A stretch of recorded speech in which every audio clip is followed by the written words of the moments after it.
Mental math class 8 chapter 6 cube and cube root. मैं हूं हरी sir और आप सभी बच्चे देख रहे हैं आपका अपना यूट्यूब चैनल चलो कदम बढ़ाएं। जो बच्चे हिंदी मीडियम में पढ़ते हैं उनके लिए अलग से चैनल है जिसका नाम है मैथ विद हरी सर, आप उसे भी ज्वाइन कर सकते हैं। तो बच्चों क्वेश्चन क्या कहता है आइए देख लेते हैं। बहुत ही इंटरेस्टिंग क्वेश्चन है। ठीक है, क्वेश्चन नंबर 28 ये रहा आपके सामने। तो क्वेश्चन 28 क्या कहता है देखो। ठीक है, क्वेश्चन लिखा हुआ है और सोल्व करते हैं। इफ 4913 की पावर 1/3 इक्वल है 2m + 3 then find the value of m। m की वैल्यू फाइंड आउट आपको करनी है इसमें। ठीक है, m की वैल्यू फाइंड आउट करनी है तो इसका मतलब क्या हुआ, हमें यहाँ पर सोल्व करना होगा इसको। अब ये देख रहे हैं 4900 ठीक है 13 है। अगर मैं इसका क्यूब रूट निकालूं, ठीक है, क्या निकाले क्यूब रूट निकाले, तो आपको क्या करना है, जब भी क्यूब रूट निकालते हैं कि जो कोई परफेक्ट नंबर कोई परफेक्ट क्यूब है तो उसका क्यूब रूट निकालते हैं तो पीछे से 3 का ग्रुप बनाना है। ठीक है, 3 का ग्रुप बना लिया। अब 3 के ग्रुप में पूरा नंबर नहीं देखना, सिर्फ ये 1 प्लेस वाला नंबर देखना। ये 3 है और ये जो 3 है ना बच्चों, ये किसके क्यूब में आता है, ये आता है 7 के क्यूब में। ठीक है, 7 × 7 × 7, जब 7 का क्यूब करेंगे तो 343 आएगा। ठीक है, ये 3 आ गया तो किसके क्यूब में आता है बच्चों, ये 7 के में आता। तो इसका मतलब ये तो हो गया, एक तो हो गया लिख लिया 7। ठीक है, इसको छोड़ दो, अब इसका काम खत्म। अब ये देखना 4। अब 4 जो है ये किसके परफेक्ट क्यूब के बीच में आता है वो अब हमें देखना है। एक तो 1 का क्यूब क्या होता है भाई, 1 का क्यूब क्या होगा 1 होगा, और 2 का क्यूब क्या होगा, 2 का क्यूब 8 होगा। ठीक है, तो ये 1 और 2 के क्यूब के बीच में आता है तो हमें स्मॉल नंबर लेना होता है। हमें क्या लेना होता है, स्मॉल नंबर लेना होता है। तो ये 1 आपका आंसर, स्मॉल नंबर है 1 तो 1 आ जाएगा। ठीक है, इस प्रकार लिख सकते हैं। और ये 17 का क्यूब है तो 17 की पावर 3 डालिए इधर और 1/3 ठीक है इक्वल 2m + 3 लिख सकते हैं ऐसे। अब 3 से 3 कैंसिल हो गया। ठीक है, 17 इक्वल और अब 3 इधर ये प्लस में है। ठीक है, इसको ले आओ, इधर ले आओ, आप लेफ्ट साइड में ले आओ तो ये क्या हो जाएगा, माइनस का हो जाएगा, माइनस कर लेते हैं, चलो कोई बात नहीं। 2m इसको चाहे तो आप इस तरीके से भी लिख सकते हैं, थोड़ा अच्छा लगता है, इजी भी लगता है। तो 17 में से इधर ही 17 - 3 आएगा, 17 में से 3 माइनस करेंगे 14 आ गया। ठीक है ना, अब m की वैल्यू आपको निकालनी है तो 14 2 इधर मल्टीप्लाई में, इधर आकर ये डिवाइड में आ गया। 2 × 1 = 2, 2 × 7 = 14, तो 14 को जब 2 से डिवाइड करेंगे तो 7 आ जाएगा।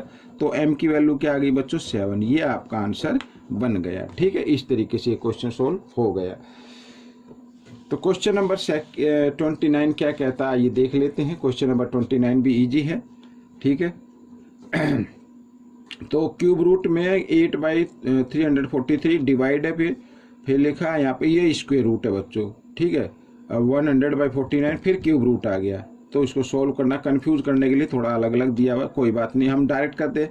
तो 8 का क्यूब रूट क्या होता है बच्चों, 8 का क्यूब रूट होता है 2। ठीक है, और 343 का क्यूब रूट क्या होता है, अभी निकाला है 7 होता है, अभी निकाला है इधर। ठीक है, तो 7 अच्छा डिवाइड का साइन, और 100 का स्क्वायर रूट, ये स्क्वायर रूट का साइन है, इधर 3 नहीं लिखा है तो ये स्क्वायर है, स्क्वायर रूट का साइन। तो 100 का स्क्वायर रूट क्या होता है 10 और 49 का होता है 7। ठीक है, 49 का स्क्वायर रूट क्या होता है 7 होता है, मल्टीप्लाई। और 125 का यहाँ पर क्यूब रूट निकालना क्योंकि पावर 3 है ना इधर, तो ये होगा 5। तो 125 का क्यूब रूट होता है 5। ये आपको थोड़ा सा जानकारी होनी चाहिए। आइए करते हैं आगे। तो 2/7 डिवाइड के साइन को करना मल्टीप्लाई में चेंज, और नेक्स्ट नंबर का ये वाला नेक्स्ट नंबर है, नेक्स्ट नंबर का कर देना रेसिप्रोकल इस तरीके से। ठीक है, और इंटू 5। ठीक है, 7 से 7 कट गया, 2 से 2 × 1 = 2, 2 × 5 = 10, और 5 से 5 कैंसिल हो गया। तो आंसर कितना आ गया 1 आ गया। हो गया आपका क्वेश्चन। क्वेश्चन नंबर 30 क्या कहता है, ये भी इसी तरीके से है।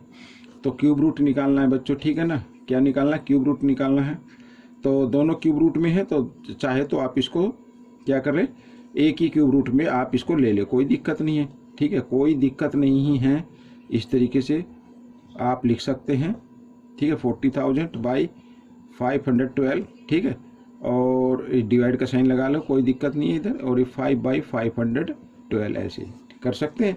अब क्या करना है, अब आपको इधर लिख लेते हैं एक बार फिर फर्स्ट नंबर को तो, और 512, ठीक है, और डिवाइड के साइन को करना मल्टीप्लाई में चेंज, और नेक्स्ट नंबर का कर देना रेसिप्रोकल। ये मैंने कर दिया है इस तरीके से। तो 512 से 512 कैंसिल हो गया, 5 से 5 8 जा 40 और 1 2 3 30 आ गई, ठीक है। तो एक तरीके से आ गया हमारे पास 30 ना, तो ये आ गया बच्चों 8000 आ गया, ठीक है।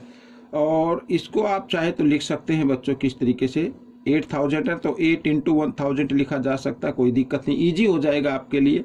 तो 8 का क्यूब रूट क्या होता है, 2 होता है, और इंटू, और 1000 का क्यूब रूट क्या होगा, 10 होगा। तो ये आपका क्वेश्चन है, 10 2 जा 20 आपका आंसर आ गया, ठीक है, इवेल्युएट हो चुका है।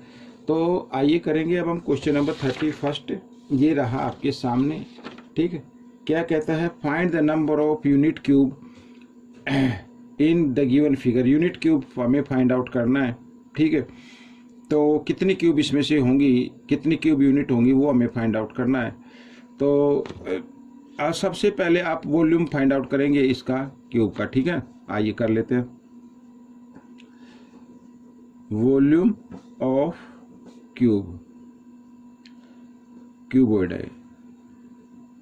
तो क्या होगा बच्चों, लेंथ, ये लेंथ है, ये ब्रेथ है, ये वाली ब्रेथ है, और हाइट है, ठीक है। Length into breadth into height, इस तरीके से। 5 3 जा 15, 15 4 जा कितना होता है, 60 होता है। तो ये वॉल्यूम आ गई है बच्चों, ठीक है। यहाँ पर यूनिट क्यूब, इसको क्यूब बोल देते हैं, ठीक है, इस तरीके से। तो यही आपका आंसर बनेगा, समझ में आ गया, यही आपका क्या होगा, आंसर होगा, समझ में, ठीक है। आइए, ये रहा क्वेश्चन नंबर 31। क्या कहता है, ठीक है, थोड़ा सा इसको क्लियर कर लेते हैं। कहता find the least number find out करना है that should be added to 2714 to get perfect cube, ठीक है। वो लिस्ट नंबर फाइंड आउट करना है कि अगर उस लिस्ट नंबर को 2714 में ऐड कर दिया जाए फिर ये नंबर परफेक्ट क्यूब बन जाएगा। तो इसका मतलब है ये जो 2714 लिखा हुआ ना, ये परफेक्ट क्यूब नंबर नहीं है, ठीक है, ये परफेक्ट क्यूब नंबर नहीं है। अब बच्चों हमें क्या करना है, इसमें ऐड करना है। ऐड करने पर इससे नंबर ज़्यादा आएगा, ठीक है, इससे नंबर ज़्यादा आएगा। तो हम क्या करेंगे, इसके नियरेस्ट यानी इससे नेक्स्ट क्यूब कौन सा होता है हमें सबसे पहले वो फाइंड आउट करना होगा, ठीक है ना, वही नंबर हमें फाइंड आउट करना होगा। तो सबसे पहले अब हम क्या करते हैं, तो सबसे पहले आप कर लो बच्चों, आई थिंक 14 का ले लेते हैं हम पहले। 14 का क्यूब फाइंड आउट कर लीजिए आप, ठीक है। तो 14 का क्यूब 14 इंटू 14, ठीक है, और इस तरीके से। तो 14 को 14 से करेंगे तो 196 आता है। तो ऐसे कर लीजिए स्टेप वाइज, कोई दिक्कत नहीं है, ठीक है। 14 की टेबल लेंगे, 14 6 जा 84 होता है, 84 का 4 कैरी 8, और 14 9 जा होता है बच्चों 126। 126 में हम 8 को ऐड कर देंगे तो 134 आ जाएगा। तो 134 का फिर 4 आएगा, ठीक है, कैरी बच गया 13। तो 14 1 जा 14 और 13 होता है बच्चों 27 होता है, ठीक है, ये आ गया, और ये इसी के नियरेस्ट आ गया, ठीक है। तो अब हमें फाइंड आउट करना कि ये परफेक्ट क्यूब नंबर है, ये परफेक्ट क्यूब नहीं है।